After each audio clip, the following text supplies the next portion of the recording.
Hey everybody, welcome to Isla Napali. Now don't worry, you're not missing anything. This is actually Rudi Rennkamel's series and I'm filling in one episode for today with what I'm gonna build, which is a B&M Dive Coaster.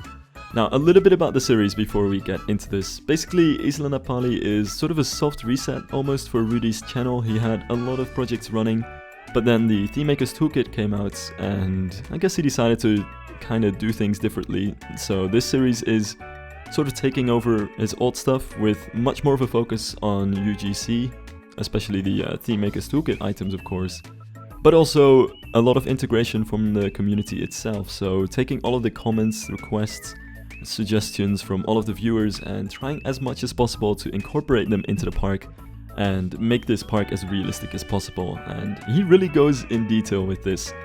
But for me, this isn't all too important because I'm just going to be working on a B&M Dive Coaster. So yeah, to get started with this and to introduce this project a little bit more, I decided to hop into the Discord channel from Rudi's Isla Napali chat and kind of ask what all of the various actors involved in this project wanted out of this coaster, of course. And most of the comments that I got, I sort of collected into an overall conclusion, and based on that, I decided to build a B&M Dive Coaster. Basically, there seemed to be mostly a need for a steel coaster of some kind, and something that was a very recent addition to the park. Very much a big, thrilling, major coaster. And also a coaster that was built in a certain section of the park. Obviously, Rudi has his plans for the rest of the place, and I didn't want to intrude too much on that. So this section of the park was more or less cut out for me to go haywire, I suppose, and build what I was feeling like building. But at the same time, he also wanted me, and a lot of people were asking to use the terrain to my advantage as much as possible. So what really seemed like the best option here is to try and use the canyon as a way to really immerse this coaster in the natural environment of the island. And another suggestion, which was very decisive for me, was to build a B&M Dive Coaster and use some kind of quote-unquote great hole in the ground as the central aspect for the people who are off-ride and viewing this coaster. So what I decided to build is, in the end, what you're sort of seeing taking its shape over here, a dive coaster with a very small lift hill at the start and a station very much elevated above most of the track. And this is really also the only part where it actually interacts with the paths and where you can see this coaster from the rest of the park. It just has that small lift hill and a vertical drop, but after that it goes into a tunnel that comes out in almost a completely different world down here in the canyon, and actually does some pretty typical dive coaster stuff, I would say. Going into a very standard first inversion and climbing up again for a second drop, as a lot of these large dive coasters do. That said, I really wanted to make this different than most dive coasters, so where I think this is really unique is definitely in its setting and the way in which it uses the terrain. So I'm really trying as much as possible to stick to the natural terrain which we have over here. Hence also, for instance, this very low to the ground curve into this turnaround element that's very close to the canyon walls, and we'll come back to some other elements throughout the rest of the layout. Now, I did have some real life inspiration for this coaster, most notably a B&M Dive Coaster in Happy Valley, Chengdu, which is apparently called Western Regions Heaven. It's one of the most ridiculous coaster names and a really amazing example of how weird names in China are sometimes. But yeah, it's called Western Regions Heaven on Roller Coaster Database, but then on Miyapa Masene's YouTube channel, he said that the sign in front of the coaster says Flying Apsaras in Western Regions, so I'm not actually entirely sure what this thing is called. In any case, it has a really weird name, and it has a bit of a strange layout too, but it has a really cool color scheme, and it was a pretty good inspiration for the drop on this coaster. So basically it has a very similar turquoise and dark, bright, saturated purple color scheme that I decided to tone down a little bit for this coaster, so it's a little bit less saturated and the purple drifts more toward a dark blue rather than a very bright, almost dark pink that it is in the original ride. But it's a very similar color scheme, and I think it really fits the tropical look of the coaster. And also, this is a rare B&M Dive Coaster which has a straight section before the drop. Normally, B&M Dive Coasters have their lift hill and then they go into a 90-degree turn, and only then do they go through the vertical drop. But in this case, I wanted to save as much space as I could because Rudi still wanted to build a restaurant next to this, which would be close to the sea. So I didn't have too much space to put my station and transfer track and all of that. And also, I really couldn't figure out a good layout or a good looking first drop if it just kind of dropped into the ground like that. So I decided, very much like Western Regions Heaven, I'm just gonna call it that, to have a straight section before the drop. And really this is sort of unheard of for a B&M Dive Coaster, and it used to be completely unheard of until Baron 1898 in the Efteling was built. And I suspect that Baron 1898 is an exception because the Efteling wanted B&M to put a straight section in there so they could theme the drop to a mineshaft tower, which is beautiful and it works out very well for the Efteling. But then the Happy Valley coaster actually doesn't really have theming, definitely not attached to the coaster itself. So it's kind of strange to see that same sort of drop shape without any decorative supports as Baron 1898 has, and it kind of looks a little bit, I don't know, naked almost. It looks very strange to see a B&M Dive Coaster without that signature turn and without the signature support structure that Baron 1898 has. But yeah, it fits for this coaster, and I'll tackle the supports at some point later in the ride. For now, I am just finishing up the layout with a splashdown element and then a barrel roll at the end.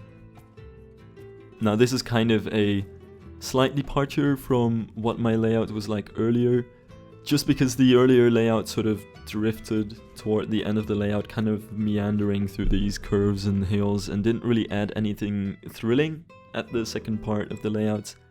And while this is pretty realistic, I'd say, for a B&M Dive Coaster, to be honest, a lot of them have second parts of the layout that are just really boring compared to the first part. That's not really something I wanted to do, so I decided in the end to change up the layout a little bit and add some interesting elements at the end. You know, still very much in the dive coaster spirit. So it's splashdown, as you see on a lot of these things, and which this coaster type is really meant for. It has the splashdown things at the end of the last car, so that's sort of what Frontier, I suppose, wants you to do with this coaster as well. And finally, a very slow barrel roll with a lot of hang time, just because it looks pretty cool, I think. It took a lot of work to smooth that thing though, and a lot of that is also off camera, because for some of it I didn't want to record it, and for other parts I just forgot to record it. So there's also a section where I'm working on the lift hill supports where I actually forgot to hit record. So yeah, I'm missing that part. I also don't know what's up with the catwalks over here, but that fixed itself when I built them backwards, so I guess it's not too much of a problem. But it was really weird to sort of see the catwalks go haywire for a second. But yeah, this is basically the layout.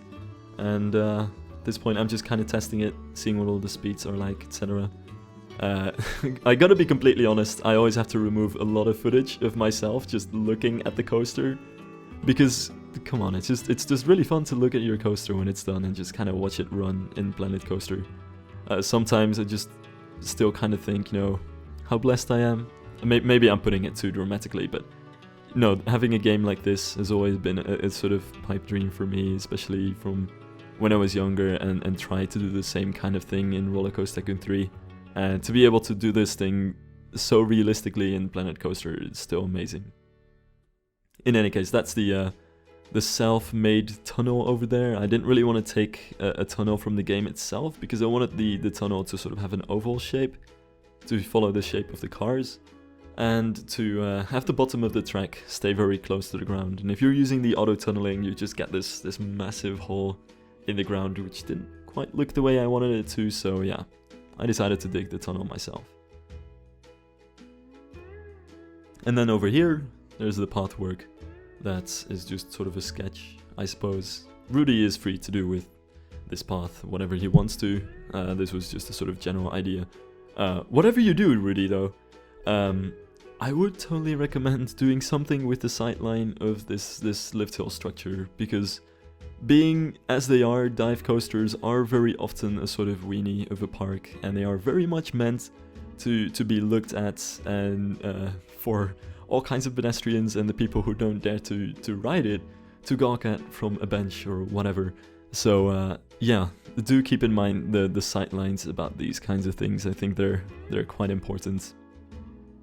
You know, you can very much see some benches around the drop for all of the people who are waiting for the people on the ride to see their faces as they're going down.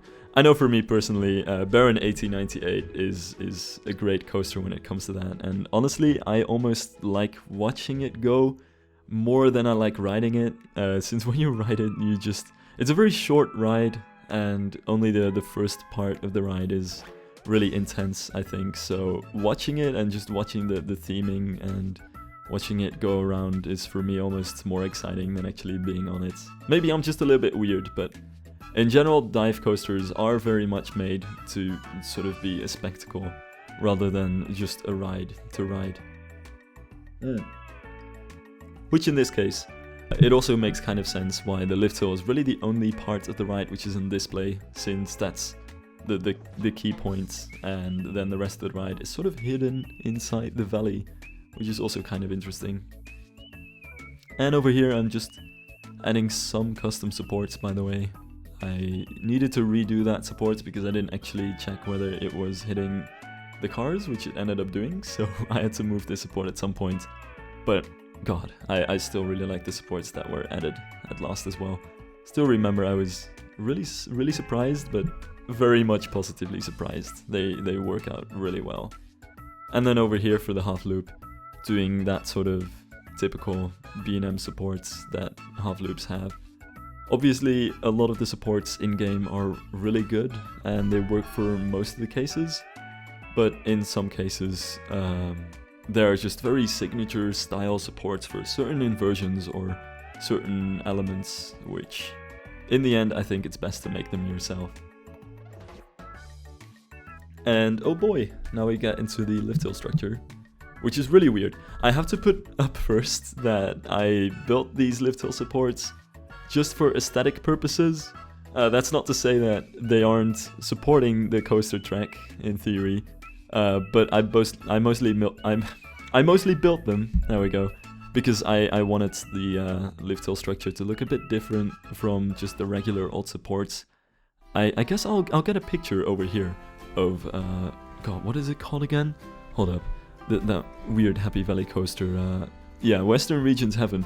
Because it looks so weird. I don't know if this is just because I'm too much into coasters and I've seen too many of these things, and seeing a B&M dive coaster look like that just seems very strange to me, or if it really just looks strange to everyone, but it almost looks kind of empty, like it's missing something. And I felt the same way when I looked at the lift hill structure with the in-game supports as well. It didn't quite look as bulky or as attention grabbing as I wanted it to be. So yeah, I am sort of over supporting it with these supports that are a sort of a amalgamation of SNS 4D coaster supports like X2 and Dynaconda and Edge and Ica, but also some Mac water coaster supports. And in the end, somebody commented that they look quite a bit like Vekoma boomerang supports as well, which I guess I can kind of see that. Yeah, definitely, especially the diagonal parts. But yeah, just an interesting support structure to make the lift hill look a bit more iconic than just regular old boring supports which we have everywhere anyway.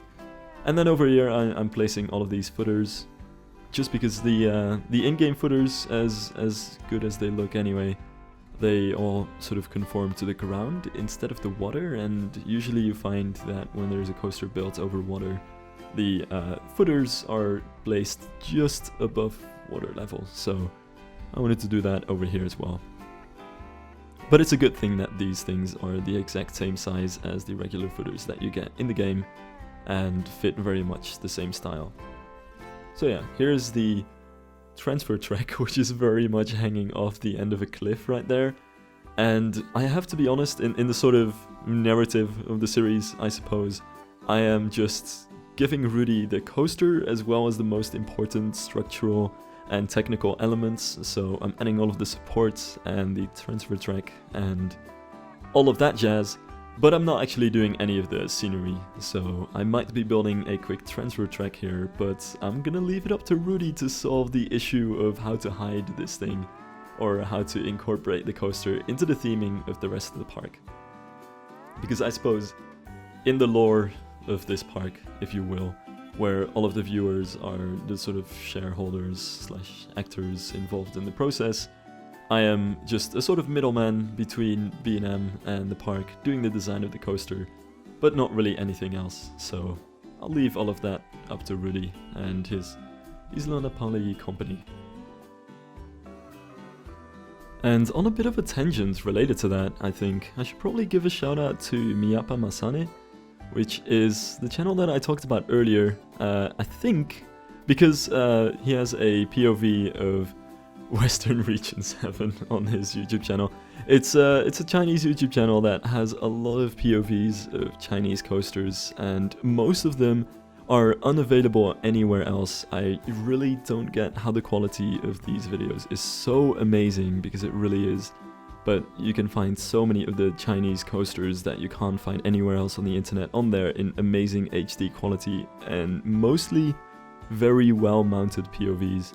So yeah, great YouTube channel, I'm a huge fan, and it's been a huge part of my experience of researching Chinese coasters. And he even has a video of a transfer track of a dive machine. That's very interesting to check out.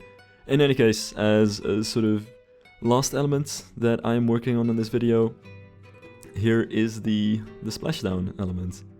And it kind of took a little bit of work to make this work, because usually splashdowns in dive coasters are sort of placed in their own separate little water pond, because the level of the water is slightly lower than the level of the water outside of that. But because this is Planet Coaster and I can't really build it like that, I am actually raising the water level inside this a little bit compared to the water around it.